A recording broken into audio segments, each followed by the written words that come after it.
ආයුබෝවන් ඔයාලා හැම කෙනෙක්වම අපේ V7 ෆැමිලි එකට බොහොමත්ම ආදරෙන් පිළිගන්නවා.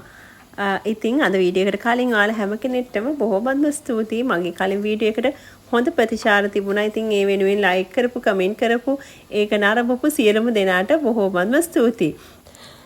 මගේ උදේ පාන්දර නැගිටලා බබාලා ඉස්කෝලේ යනකම් ඩේලි රූටින් එක කලින් වීඩියෝ එකේ තියෙනවා. ඉතින් මේ වීඩියෝ එකේ ඒ ඔක්කොම නැහැ. නමුත් බබාලා ඉස්කෝලේ ගියාට පස්සේ මම කොහොමද ගෙදර වැඩ කරන්නේ, ඒ වගේම බබාලා ඉස්කෝලෙන් එක්කගෙන එනකම් කටයුතු අද මේ වීඩියෝ එකෙන් තියෙනවා. ඊට අමතරව ඔයාලා ගොඩක් කෙනෙක් කැමතියි දඩබිඩි ගාලා උදේට කොහොමද කෑම ලෑස්ති කරගන්නේ, බබාලාගේ ලන්ච් බොක්ස් කොහොමද රෙඩි කරන්නේ කියලා. ඉතින් ඒක නිසා ඒ ටිකත් මේ වීඩියෝ එකෙන් අද බලා ගන්න පුළුවන්. අද උදේට කිරිබත් හදන්න කියලා හැදුවේ. ඉතින් මේ විදියට ෆ්‍රීසරේ දාලා තිබුණ පොල් ටික අරගෙන මම උණු වතුර ටිකක් දාලා ඇල් වතුර ටිකක් කවලම් කරලා ඒක බ්ලෙන්ඩ් කරගන්නවා. ඊට පස්සේ මම කිරිබත් හදන්න බත් ගන්න මේ විදියට මම උදේ බත් එක උදේටයි දවල්ටයි දෙකටම රයිස් කුකර් එකේ මේ විදියට තියා ගන්නවා. ඒ තියාගෙන ඒකෙන් මට කිරිබතට අවශ්‍ය ප්‍රමාණය විතරක් බත් ටික මම වෙනම වාචනයකට දා ගන්නවා. දැන් බත් එක හොඳට පැහිලා තියෙන්නේ ඉදිලා. ඉතින් ඊට පස්සේ මිටි කිරි වලට ලුණු ටිකක් කවලම් කරලා මම වෙනම වාචනයක හදාගෙන තියෙනවා. මේ විදිහට අවශ්‍ය ප්‍රමාණයට බත් ටික දාගත්තට පස්සේ මිටි කිරි ටික ඒකට හොඳට කවලම් කරලා කිරිබත හදා ගන්න ඕනේ.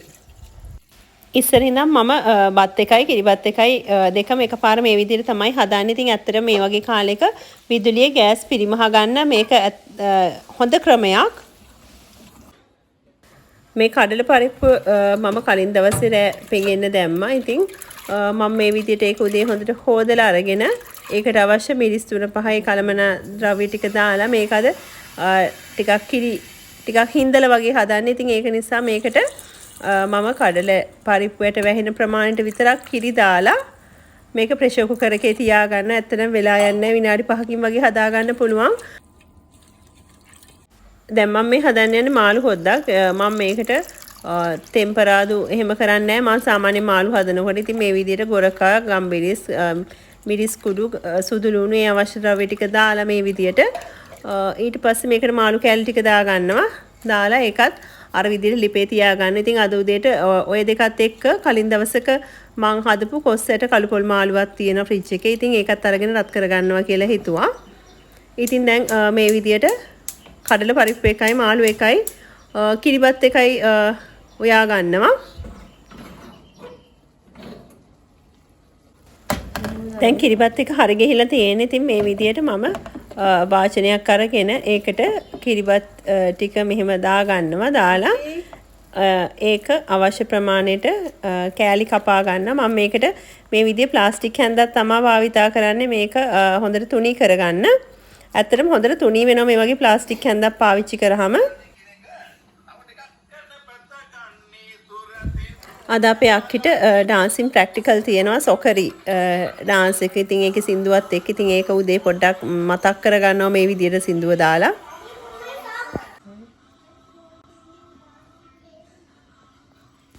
කිරිබත් කෑලි කපා ගන්නකොටත් මෙන්න මේ වගේ ප්ලාස්ටික් හැන්දක් තියෙනවා නම් හරිම ලේසි. කෑලි කැඩෙන්නේ නැති වෙන්න ලස්සනට කෑලි මේ විදිහට කපා ගන්න පුළුවන්. කිරිබත් හදන දවසට මම ගොඩක් වෙලාවට චිකන් කරි හරි ෆිෂ් කරි හරි ඒ දෙකෙන් එකක් එක්ක මෙන්න මේ විදිහට ලුණු මිරිසක් හදා ගන්නවා. මේ විදිහට ලුණු කපලා දාලා අවශ්‍ය කෑලි මිරිස්, උඹල කඩ, ලුණු ඒ අවශ්‍ය ද්‍රව්‍ය දාලා අවශ්‍ය ප්‍රමාණයට දෙහි දාලා ලුණු මිරිසක් හදා ගන්නවා. කලින් දවසේ නෑ මම එළවලු රොටි හැදුවා. ඉතින් එළවලු රොටි හදන්න ගත්තේ ඒ රොටි එක මේ විදිහේ පෑන් කේක් බැටර් එකෙන්. ඉතින් ඉතුරු වෙච්ච පෑන් කේක් ටිකක් තිබුණා. ඒ ටිකක් මේ විදිහට රත් කරලා ගත්තා. මොකද සුදුට අපි තව ලන්ච් බොක්ස් එකක් යවනවා. එයා දවල් වෙනකන් ඉස්කෝලේ ඉන්න නිසා. ඉතින් එයාට මේ විදිහට පොඩ්ඩක් පෑන් කේක් ටික රත් කරලා ලන්ච් බොක්ස් එකට දාලා දුන්නා. අද මම කෑම දාන පාවිච්චි කරන්නේ මෙන්න මේ ලන්ච් බොක්ස් එක. මේක මම ගත්තේ House of Fashion එකෙන් දැන් ටික කාලයකට කලින්. මේකේ තියෙන විශේෂත්වය තමයි මේකට කෑලි දෙකක් තියෙනවා. මේ විදිහට යට කෑල්ලේ මේ විදිහට කිරිබත් දාගත්තාම මට උඩ තියෙන කෑල්ලේ පොඩි ලිඩ් එකකුත් තියෙනවා. ඉතින් ඒකේ කරිස් දාලා වැහුවට මුකුත් වෙන්නේ නැහැ. කරි එකක් අරගෙන යන්න පුළුවන්, හැලෙන්නේ නැති වෙන්නේ. ඉතින් ඒක නිසාද මෙයාලට ෆිෂ් කරි ඒකට දාලා යවන්න පුළුවන් නිසා මම අද මේ ලන්ච් බොක්ස් එක මේගොල්ලන්ට කැමරට දානවා. කලබල නැති වෙලාවක නම් මම මේක මේ විදිහටම ගෑස් එකේම නිවෙන්න දෙනවා ප්‍රෙෂර් කුකර් එකේ තියෙන කෑම එක. ඉතින් දැන් මේක දඩබිඩි ගාලා මේගොල්ලන්ට කෑම උදේ ටිකක් කවලා යවන්න ඕන නිසා මම මේ විදිහට ඒකේ වාෂ්ප ටික අයින් කළා. පරිප් එක අරගෙන මේගොල්ලන්ගේ උදේ කෑම එකට පොඩ්ඩක් ගෙදරදී කවලා යවන එකට නිවෙන්න තියා ගන්නවා.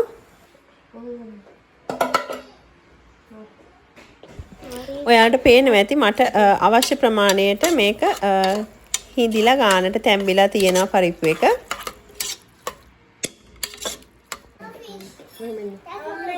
දැන් මේ මාළු හොදි ලන්ච් බොක්ස් එකට දාලා ඊට පස්සේ ඒ විදිය ලිඩ් එකෙන් වහලා ඒගොල්ලෝගේ ලන්ච් බොක්ස් ටික රෙඩි කරනවා.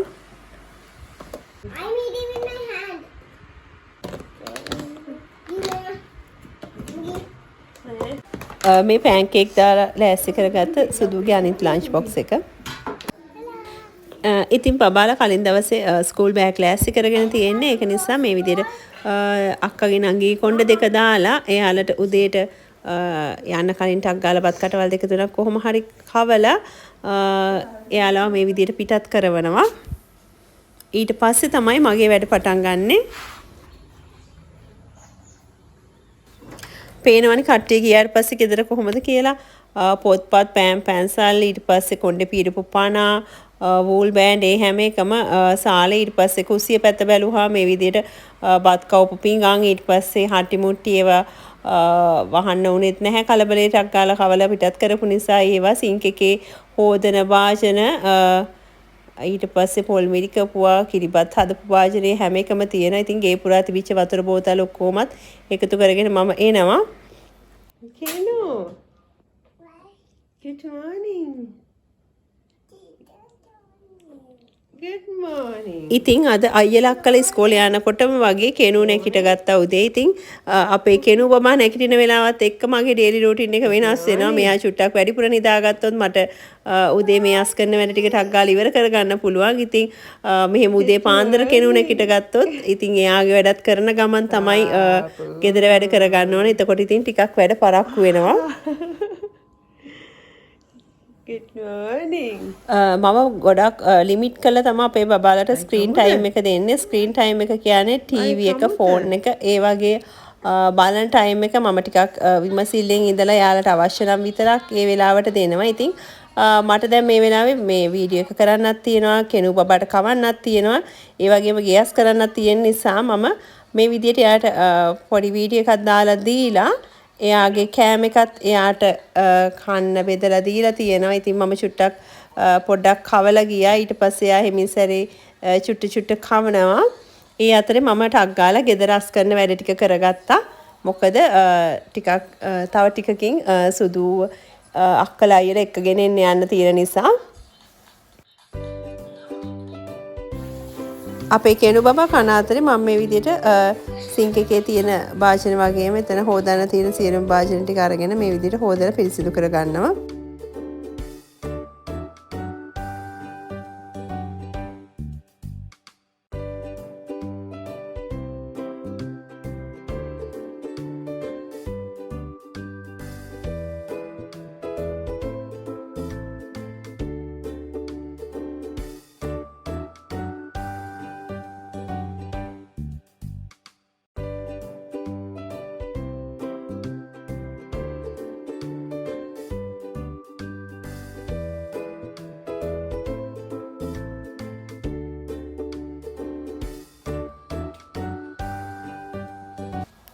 දැන් මම මේ ලෑස්තිනේ අපේ කාමරය අස් කරගන්න.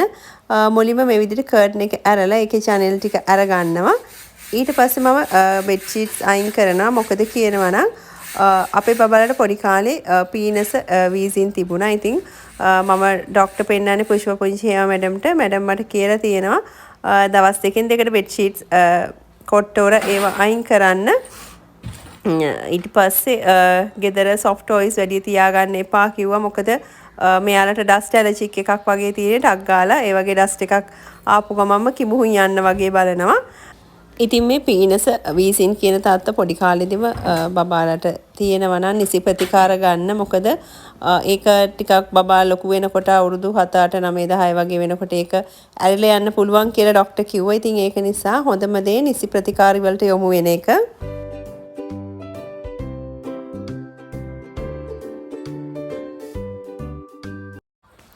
දැන් මම මේ සාලයස් කරගන්න හදන්නේ. ඉතින් මෙයාලා මේ දාපු පොත් ටික මම මෙයාලගේ ස්කූල් බුක්ස් තියෙන්නේ මොනවද, ඒ වගේම වෙන වෙන පොත් මොනවද, පෙන්සල් ඒව වෙන වෙනම වෙන් කරලා මේ විදියට ඊට පස්සේ යාළුවා කබඩ්ස් වලට ගිහින් දාලා අස් කරනවා. ඊට පස්සේ සාලෙත් ඔය විදියට අතු ගාලා කොට්ට මෙට්ට මෙහෙ බිමයි හැම තැනම දාලා තියෙන. ඉතින් ඒ ටිකත් ඇහිඳලා තියලා මේ විදියට සාලෙ ටික අස් කර ගන්නවා.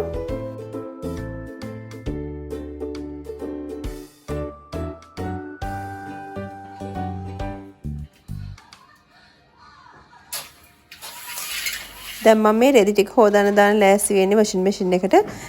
මම වොෂින් මැෂින් එකට මේස් එහෙම දානකොට මෙන්න මේක පාවිච්චි කරනවා. මේක ඇතුළට බබාලගේ මේස් ඔක්කොම දාලා හොදන්න දාන්නේ. මම මේක ගත්තේ හවුස් ඔෆ් ෆැෂන් එකෙන් ටික කාලෙකට කලින්.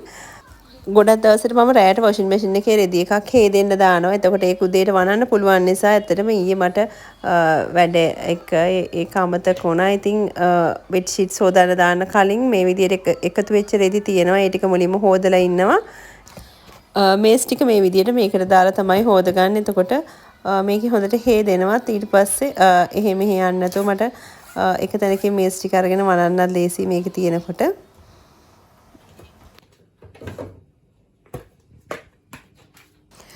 වොෂින් පවුඩර් වගේම වොෂින් ලික්විඩ් එකක් තියෙන. ඉතින් ඒක හොදන රෙදි අනුව වෙනස් වෙනවා. මම අද මේ ටික හොද ගන්න මේ විදිහට වොෂින් පවුඩර් එක තමයි පාවිච්චි කරන්නේ.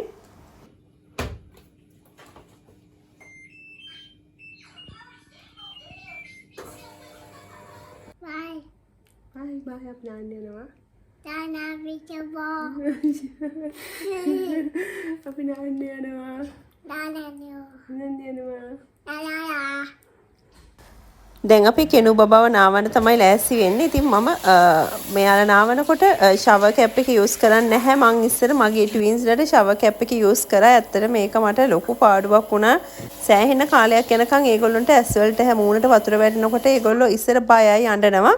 ඉතින් ඊට පස්සේ ඉඳන් කාටවත් මම ෂවර් කැප්ස් යූස් කරේ නැහැ.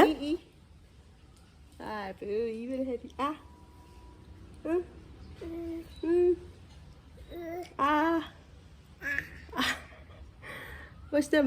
What's that, Ma? Ma, bye. Okay, bye. Okay, bye. Ayo, kangen ya. ඉතින් මේක තමයි ඊළඟට අමාරුම වැඩේ. සමහර දවස්වල බොහොම කැමැත්තෙන් කාර් සීට් එකේ වාඩින, සමහර දවස්වල හරි අමාරුයි වාඩි කරවන්න. ඉතින් ෂේප් කරලා සමහර දවස්වල යෝගට් එකක් හරි මොනවා හරි දීලා එක්කගෙන යනවා. අද ඉතින් චුට්ටක් පරක්කුත් උනා ඊළව ගන්න. ඉතින් මේ විදියට ඔන්න මේක දුන්නාම නම් හරීම කැමැත්තෙන් ඒක දිහා බලාගෙන ඉන්නවා. මොකද ඒකට ගොඩක් කැමති වෙන්නේ මම සාමාන්‍යයෙන් ෆෝන්ස් දෙනවා අඩුයි. ඉතින් මේ වගේ වෙලාවක් chance එකක් ලැබෙන වෙලාවට හරි කැමති හැමතිස්සෙම මේක ලැබෙන්නේ නැති නිසා. ඕන දැන් මම ලෑස්තිනේ අයියලා අක්කලා එක්කගෙන එන්න. ඉතින් මුලින්ම සුදුව අරගෙන චුට්ට වෙලාවක් ඉන්න වෙනවා. අයියලා අක්කලාගේ ක්ලාසස් ඉවර වෙනකොට ටිකක් වෙලා යනවා ඊට වඩා. ඉතින් මේක වෙනස් වෙන්න පුළුවන්. දැන් එකමාරටම අද එක්කගෙන ඉන්න පුළුවන්.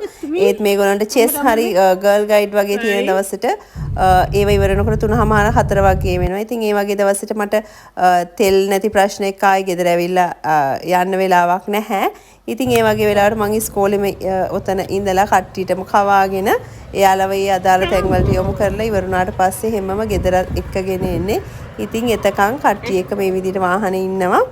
අද ඉතින් එහෙම දවසක් නෙමෙයි. අද එකමාරට ඉවර වෙනවා. අද කට්ටියව එකමාරට එක්කගෙන එන්න පුළුවන්. ඉතින් මේ විදිහට සුදු එක්කගෙන එන්න සුදුලේ ක්ලාස් එකට යනවා මම. යනකොට ඉතින් කෙනුවත් එක්කගෙන යනවා. ඉතින් සුදුගේ ක්ලාස් ටීචර් වගේම ඇසිස්ටන්ට් ටීචර්ත් මේ වෙලාවේ ආදරෙන් මතක් කරන්න ඕනේ. මොකද ක්ලාස් එක ඉවර වුණාට 11:00ට මේ විදියට සුදුට ටීවී බල බල ඉඳලා ඉතින් සුදුට ඒකත් එපා වුණාම එයා චුට්ටක් නිදා ගන්නවා. ඉතින් ඒ ඔක්කොම ඉවරලා මම එනකන් සුදු ආදරෙන් බලා ගන්නවා මේ විදියට.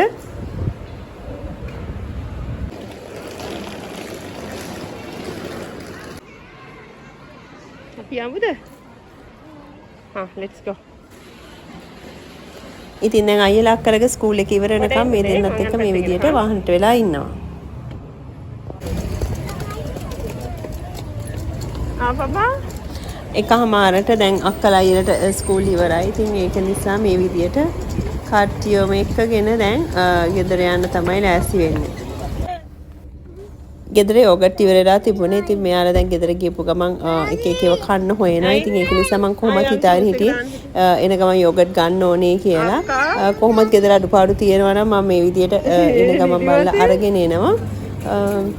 වෙනදා නම් ගියාම ඇත්තටම මේ වගේ සුපර් මාකට් එකකට අපි ඉතින් චුට්ටක් දැක්කහම එක එක ඒවා ගන්න හිතෙනවා. නමුත් දැන් රටේ පවතින බඩු මිල ඒවා එක්ක ඉතින් දකින් හැමදේම ගන්න බෑ. ඉතින් අවශ්‍ය දේ විතරක් බලලා මේ අර ගන්නවා කියලා හිතුවා. වෙනදා මම ගියාම චුට්ටක් තව එක දේවල් ගන්නවා. ඒ වුණාට අද නම් හිතලාම වෙන මොනවත් ගන්න නැහැ. යෝගට් විතරයි ගන්න කියලා හිතලාම යෝගට් විතරක් අරගෙන ආවා.